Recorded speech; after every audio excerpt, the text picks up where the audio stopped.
¿Qué tal, amigos? Nos da mucho gusto que nos acompañen en Puntos y Comas, información útil rumbo a los comicios del domingo 2 de junio del 2024. Estamos en este periodo que se llama intercampañas porque hasta la segunda quincena de febrero y la primera de marzo se van a llevar a cabo los registros de candidatos a diferentes cargos de elección popular, tanto federales como estatales. Pero a partir del 1 de marzo inician las campañas formales rumbo a las elecciones del domingo 2 de junio del 2024. Sin embargo, lo que en este momento parece una calma muy reposada, muy a modo para que la gente reflexione, también es una etapa en la que los partidos políticos y los candidatos tendrán que calcular muy bien cómo, de qué manera y con qué criterios van a llevar a cabo los registros de sus candidatos. Porque febrero y marzo serán claves para el registro de candidatos a 8 gubernaturas y a la jefatura de gobierno de la Ciudad de México, pues esas últimas definiciones de los partidos políticos rumbo a la contienda del domingo 2 de junio del 2024 tendrán que superar la supervisión del Instituto Nacional Electoral, que es el que determinará si cumplen los criterios de paridad sustantiva de género y de alternancia de género. Esta podría ser una calamidad para algunos de los partidos políticos o para las dos coaliciones que van a registrar también candidatos comunes. Será la autoridad electoral la que determinará si deben aceptarse los registros que presenten las dos coaliciones electorales. Sigamos haciendo historia, integrada por Morena, Partido del Trabajo y Partido Verde, y la alianza Fuerza y Corazón por México, que forman PAN, PRI y PRD. Además, también tendrá que valorarse en su momento si son válidos los registros de los candidatos de Movimiento Ciudadano, que competirá de manera independiente frente a estas dos fuertes alianzas político-electorales. Además, fíjese usted, además de cumplir el requisito de postular a por lo menos 5 mujeres entre las 9 candidaturas para gobiernos estatales y para el gobierno de la Ciudad de México, el Instituto Nacional Electoral tendrá que verificar si las dos coaliciones y el partido Movimiento Ciudadano se ajustan al criterio de inscribir a las aspirantes mujeres en entidades en las cuales tengan verdaderas posibilidades de triunfo y no se les relegue a estados donde por anticipado estaría definido que van camino a la derrota. Es decir, no basta con que los partidos decidan poner 5 candidatas mujeres y 5 varones para cumplir con los requisitos que estableció el Instituto Nacional Electoral. No, también es importante que se haga la ponderación si las mujeres que van a ser postuladas candidatas a alguna gubernatura verdaderamente están siendo postuladas e inscritas en entidades donde tengan alguna oportunidad de ganar, porque puede suceder que pongan a las 5 mujeres, incluso hasta 6 mujeres de candidatas, pero que a los varones los pongan en los estados donde tengan más posibilidades de éxito. Fue el martes 24 de octubre del 2023 cuando el Consejo General del Instituto Nacional Electoral acordó las reglas para la postulación de candidatos con base en los criterios de paridad de género y alternancia de género establecidos por el Tribunal Electoral del Poder Judicial de la Federación en 2 sentencias emitidas en los meses de marzo y abril del 2022, así como en una resolución del miércoles 8 de noviembre del 2023, cuando la Sala Superior del Tribunal Electoral consideró infundado un recurso de apelación promovido por el partido Movimiento Ciudadano y ratificó los criterios establecidos por el Instituto Nacional Electoral en su acuerdo del 24 de octubre del 2023. Es decir, hay muchas incógnitas todavía sobre cómo el Instituto Nacional Electoral por una parte y el Tribunal Electoral del Poder Judicial de la Federación, en caso de que hubiese apelaciones ante el tribunal, van a decidir con respecto a la decisión que los partidos tomarán entre febrero y marzo cuando registren a sus candidatos a 8 gubernaturas y a la jefatura de gobierno de la Ciudad de México. Derivado de que persiste una subrepresentación de mujeres en la titularidad de los poderes ejecutivos locales y tomando en consideración el contexto histórico de las entidades con procesos electorales locales, donde apenas han sido electas 3 mujeres en toda la historia, los partidos políticos nacionales deberán postular al menos 5 mujeres en las 9 entidades donde se elige la gubernatura y la jefatura de gobierno de la Ciudad de México.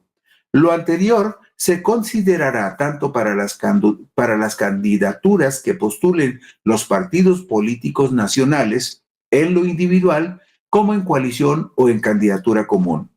De igual manera, los partidos políticos locales deberán observar la alternancia respecto al género postulado en la última elección para la gubernatura cuando el cargo haya sido ocupado por un hombre. Ello para potenciar la posibilidad de triunfo de una mujer en dichos espacios derivados de la ya referida sobrerepresentación que prevalece. Es decir, si en la elección anterior los partidos postularon una mujer, tendrían que postular postularon a un varón porque se privilegia a las mujeres. Si en la elección anterior postularon un varón, tendrían que postular a una mujer en la elección del 2024. Los organismos públicos locales, es decir, los institutos electorales de los estados, en el ámbito de su competencia y en cumplimiento a la obligación constitucional de promover, respetar y proteger, además de garantizar los derechos humanos, en lo concerniente a la aplicación de los presentes criterios, serán los responsables de asegurar, conforme al dictamen aprobado por el Consejo General, que los partidos políticos nacionales den cumplimiento al principio de paridad de género en la postulación de candidaturas a gubernaturas en las entidades federativas en las que se renueva el Poder Ejecutivo local. Lo anterior con independencia de la responsabilidad de la Dirección Ejecutiva de Prerrogativas y Partidos Políticos del INE de remitir la información a la representación de los partidos políticos que corresponda. Y además, como medida compensatoria, los partidos políticos locales deberán observar la alternancia con respecto al género postulado en la última elección para la gubernatura, cuando el cargo haya sido ocupado por un hombre. Todos estos conceptos con respecto a las candidaturas y a la alternancia de género y a los criterios de género para la designación de candidatos, todos estos están incluidos en el acuerdo del Consejo General del INE aprobado el martes 24 de octubre del 2023. ¿Y de dónde viene este asunto? Bueno, si vemos la diapositiva número 6, empezaremos a entender por qué el Instituto Nacional Electoral y el Tribunal Electoral del Poder Judicial de la Federación ponen especial énfasis en la paridad sustantiva de género y en la alternancia de género. Bueno, con respecto a la paridad sustantiva de género en la postulación de mujeres como candidatas a las gubernaturas de los estados, la Sala Superior del Tribunal Electoral del Poder Judicial de la Federación emitió en marzo del 2022 criterios que todos los partidos políticos están obligados a cumplir, supervisados por el Instituto Nacional Electoral, al resolver una queja de la senadora Susana Harp, inconforme por la postulación de Salomón Jara Cruz como candidato de Morena a la gubernatura de Oaxaca. En su sentencia del miércoles 30 de marzo del 2022, la Sala Superior del Tribunal Electoral estableció los siguientes criterios. En la Constitución, la de la República, en la Constitución se establece el derecho de la ciudadanía de ser votada en condiciones de paridad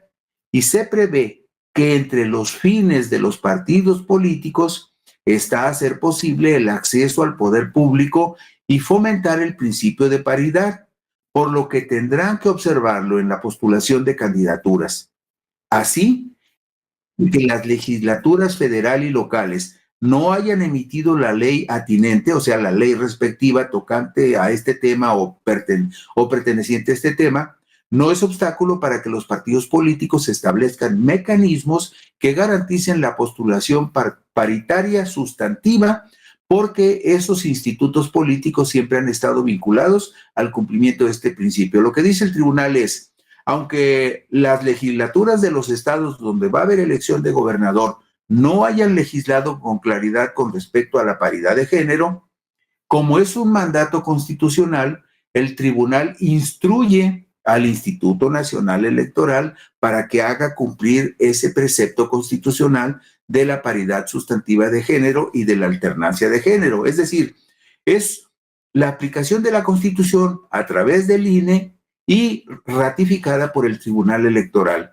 Y además dice el Tribunal Electoral, los criterios de competitividad y transversalidad imponen a los partidos políticos establecer reglas para garantizar que las mujeres no sean postuladas en distritos, municipios o estados en los cuales se tenga nula o poca presencia política, de tal manera que exista alta probabilidad de perder la elección. Dichos principios deben significar que los partidos políticos, mediante disposiciones contenidas en su normativa, establezcan reglas claras para que las mujeres puedan competir en ámbitos territoriales en los que sus partidos políticos sean altamente competitivos con el propósito de posibilitar a las mujeres un acceso real a los cargos de elección popular. Estamos hablando de criterios del tribunal expresados en una sentencia del 30 de marzo del 2022, es decir,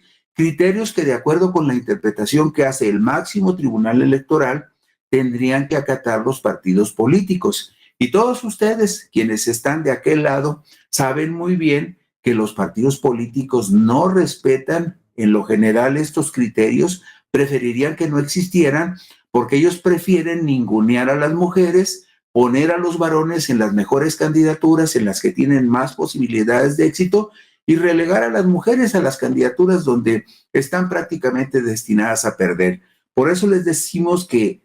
hasta que no se lleven a cabo los registros, hasta que no sean validados por el Instituto Nacional Electoral, e incluso en los casos de que algún partido apele ante la Sala Superior del Tribunal Electoral,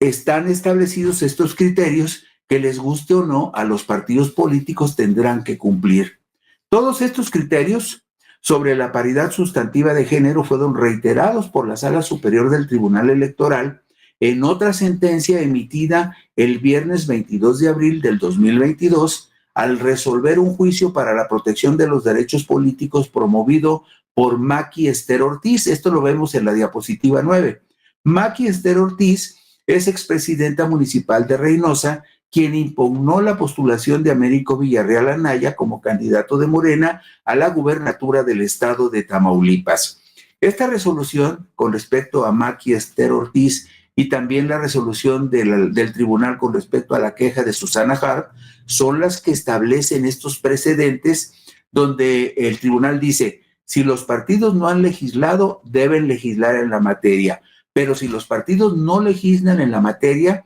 es responsabilidad del tribunal vigilar que se apliquen los criterios constitucionales de la paridad sustantiva de género para garantizar que las mujeres no sean utilizadas solamente como relleno en algunas candidaturas. Y entonces por eso establece estos precedentes y por eso cuando el Instituto Nacional Electoral dice los partidos políticos deben de postular 5 mujeres en las 9 candidaturas a las gubernaturas que se juegan en el 2024, pero en el fondo subyace también la idea de que las mujeres deben de ser postuladas para cargos de gobernador en entidades donde verdaderamente tengan alguna posibilidad de ganar. Y esto es algo que en su momento, cuando se lleven a cabo los registros entre febrero y marzo, puede poner a sufrir a algunos candidatos, algunos precandidatos que ya se sienten candidatos seguros y algunos partidos políticos que piensan que ya resolvieron el asunto. Y nada más para concluir, mire usted, usted se preguntará, bueno, ¿y este asunto de la paridad de género y de las reglas que se imponen para ayudar a las mujeres a no ser desplazadas o ninguneadas por los varones, han tenido algún efecto? Afortunadamente sí. Si vemos la diapositiva número 11, vamos a ver algo muy interesante. Mire usted, en esta gráfica que está en un informe País 2020, el curso de la democracia en México, elaborado por el INE y por el Programa de las Naciones Unidas para el Desarrollo en México, vemos algo interesantísimo. Miren, vean ustedes, en 1988, a la izquierda, solo el 12% de mujeres tenían algún cargo de diputada federal. Digamos, solo 12% de la Cámara de Diputados de la Federación eran mujeres en 1988, 12%. Nos vamos, por ejemplo, hasta el año de 2012 y vemos que ya para el 2012 había un 37% de mujeres como diputadas en la Cámara Federal. Usted sabe que hay 500 diputados, 300 de mayoría y 200 de representación proporcional. Pero vea usted, esto es lo más sensacional. Vea usted la última gráfica a la derecha, la que corresponde a 2021. Y ahí vemos algo bien importante. Resulta que en este momento en la Cámara de Diputados hay un 50% de mujeres y un 50% de varones. Esto significa que sí hemos avanzado en esa materia. Y si vemos la diapositiva número 12, va a ver usted qué escenario tan bueno para las mujeres. En la diapositiva número 12 vemos, por ejemplo, que las mujeres, por ejemplo, de Morena, del PAN, del PRI, del Partido Verde, del Partido del Trabajo, de Movimiento Ciudadano y del PRD, todas en conjunto suman 250 lugares. Y sus compañeros varones de los mismos partidos, 7 partidos, suman 250 lugares en la Cámara de Diputados. Es decir, están empatadísimos 250 contra 250 hombres y mujeres en este momento en la Cámara de Diputados de la Federación. Podría suceder que ahora con el asunto de las candidaturas y del chapulineo se muevan estos números, porque va a haber diputados que se van a cambiar de partido buscando que otro partido les abrigue y les dé una mejor oportunidad para el futuro. Pero en este momento hay 250 mujeres diputadas federales y 250 hombres diputados federales. Y si nos vamos a la gráfica del Senado de la República, que es la número 14, ustedes van a notar también algo muy interesante. En el periodo 2000-2006, los senadores duran 6 años, de 2000 a 2006, había solamente un 15.63% de mujeres. Y en este periodo actual, de 2018 a 2024, hay un 49.22% de mujeres en la Cámara de Senadores, casi empatadas con los varones, lo cual significa que estas medidas que se han establecido en la ley para apoyar y proteger a las mujeres de los abusos de los varones, estamos hablando en la política particularmente, aunque no excluye que esto suceda en todos los ámbitos de la vida social, familiar, cultural y de trabajo,